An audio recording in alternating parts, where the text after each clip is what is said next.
flores nin cerimonias.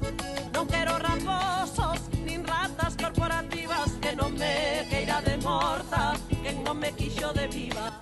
Por parellas, cada parella empeza por un extremo do cemiterio e intentamos que a todos o cómputo xeral de panteóns nos dea o mesmo. Unha vez que temos o cómputo xeral de panteóns feito, pois revisamos as lápidas que están en galego para facer unha porcentaxe sobre o total de panteón. Bueno, nós confiamos en que algo de interese haxa polo tema, pero co alumnado nunca se sabe como van sair as cousas, non? O profesorado pois intenta poñer sementes, digamos, aquí e alá, que logo poden xerminar ou non. Muy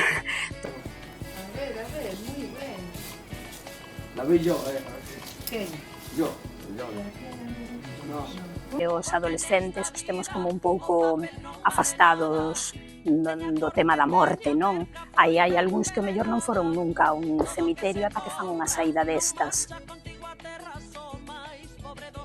Que a morte parte da vida, digamos, que hai arte, por suposto, que hai historia, pero que hai tamén moitos sentimentos, que atopamos eso, en textos literarios, en placas ou citas, frases que deixa a familia.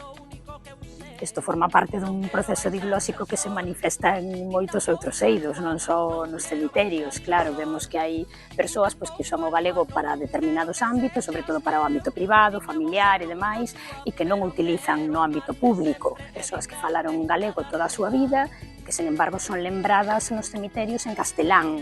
Entón, aí hai, evidentemente, un desaxuste moi grande, non? Entón, se queremos normalizar o uso da lingua, pois introducila no ámbito funerario é unha das tarefas pendentes máis, claro. Hai esperanza, sí. Sí, hai esperanza porque antes do 2000 aproximadamente case non se atopaban inscripcións en galego nos cemiterios e máis ou menos a partir desa data incrementouse o número sustancialmente, claro. Gostaríamos que houvese moitas máis, evidentemente, pero deuse un paso importante, así que creemos que hai esperanza, sí.